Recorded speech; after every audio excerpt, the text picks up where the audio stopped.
Hello everyone, আমি দেবাস্মিতা। একটা নতুন মিনি ভ্লগে সবাইকে মোস্ট ওয়েলকাম। এই যে প্যাকিংটা দেখছো, এই প্যাকিংটা করা হচ্ছে কারণ আমি কদিন আগে যে ভিডিওগুলো পোস্ট করেছিলাম সেখানে বলেছিলাম যে আমি 4 মাসের জন্য কলকাতা চলে যাব। প্রেগনেন্সির কারণে যেহেতু দিল্লিতে আমি একা একা থাকি তাই অনেকটাই অসুবিধা হচ্ছে, তাই চললুম আমি কলকাতা। কারণ ওখানে বাবা মা শাশুড়ি সবাই থাকবে, যদিও আমার বর থাকবে দিল্লিতে। কদিনের জন্য ওর কলকাতা আসা আমাকে দিয়ে কিছু কিছু নিয়ম কানুন আছে যেগুলো আমাদের সর্ট আউট করতে হবে, সেগুলো করে ও ফিরে আসবে কলকাতায়।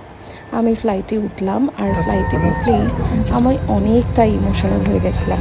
অল সেট পিলো সেট দেখি পিলোটা pillow belt heading towards Kolkata. এই টি শার্টটা পুরো আমাকে ফর্সা লাগে, আমি বুঝতে পারছি। ভালো এই টি শার্টটা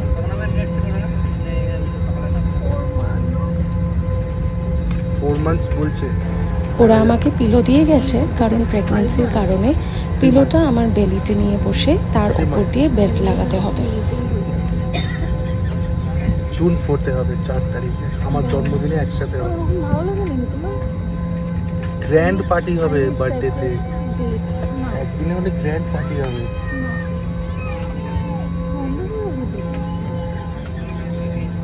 জিৎ বলছিল আমার পুচকু নাকি 4th জুনে হবে ওর বার্থডেতে, তাই গ্র্যান্ড সেলিব্রেশন করবে।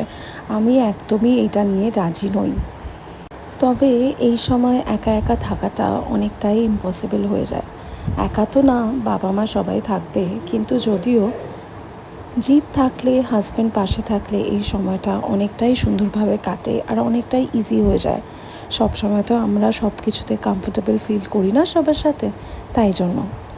চলো, আমরা ল্যান্ড করে গেছি কলকাতা, আর তারপরের দিনই আমরা সোজা চলে গেছিলাম স্প্ল্যানেড। আমার আমিনিয়ার বিরিয়ানি খাওয়ার খুব দরকার ছিল, মানে এতটাই ক্রেভিং হচ্ছিল, তাই জন্য স্প্ল্যানেডে কিছু টুকটাক শপিং করে আমিনিয়াতে বিরিয়ানি খেয়ে তারপরে এদেরকে দেখে আমার খুবই কলকাতা ঘুরতে ভালো লাগছিল। তারপরে তোমরা একটা কথা বললে বিশ্বাস করবে না, এই প্রথমবার আমি আর জিৎ রিকশায় উঠলাম। এর আগে যখন গার্লফ্রেন্ড বয়ফ্রেন্ড ছিলাম কখনোই ওঠা হয়নি। চলো, তোমাদের সাথে আরেকটা নতুন ব্লগে দেখা হবে। Till then, take care, bye by.